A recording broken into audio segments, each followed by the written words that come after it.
Hey guys, sorry about the fact that I couldn't post a video last week, and even this video is a day late, and I just want to say I am sorry. Just been really hectic around here lately. It's currently exam time, probably worldwide, because I know that some of the other guys on the channel are graduating and stuff like that at the moment. So congratulations to them, and again, I'm sorry. So this week's topic is Pride, and actually here in Adelaide, our Pride festivals aren't until the end of the year. Earlier in the year is the Sydney Mardi Gras, which is the biggest one in Australia. I've never been to it, and especially, so I didn't get to go this year. But I can still talk about a couple of other things that have been going on in regards to LGBT rights and stuff like that around here.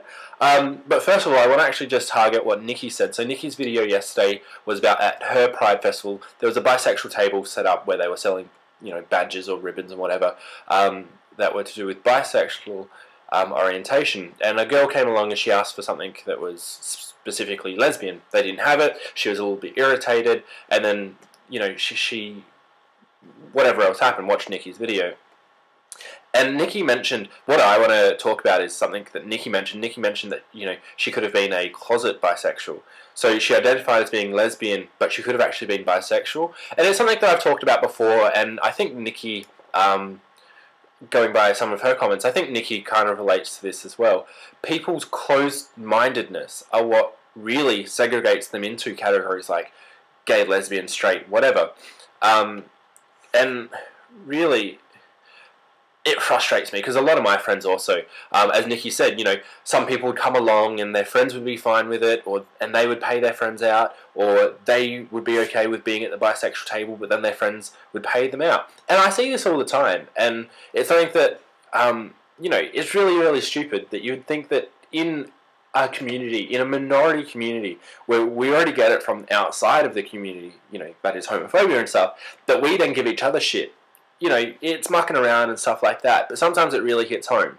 And what I'm talking about is, even if you're gay, or you identify as gay, or your friends think that you're gay, or lesbian, doesn't mean that you can't be bisexual. And it's kind of the example that I've given before, that I would definitely not say no to relationships of people of any gender identity. But most of my friends, if I ever mention to them in person that I would date a girl again, they give me quizzical looks, they make comments, they tell me how much of a fag I am, and so be it. In my identity, yes, I'm not the butchest, straightest acting guy, but that I don't need to be. That's not what I'm after, and that's not what I'm looking for. But that doesn't mean that I would ever rule out a relationship with a girl again, and it doesn't mean that I can't find women physically or sexually attractive. And so I just find it, I find it frustrating that people, just through simple closed-mindedness, because they have in their mind you are gay or you are straight or you are bi, and that it's not a continuum and that you can't be fluid and you can't change between them.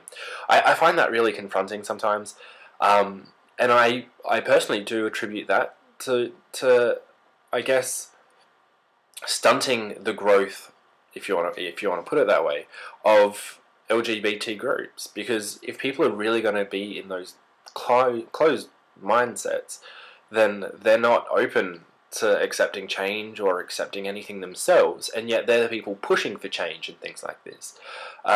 So yeah, that's just what I want to say about what Nikki had to say yesterday. So one of the things that has been keeping me very busy lately is something called Queer Collaborations. It's a national conference held each year here in Australia.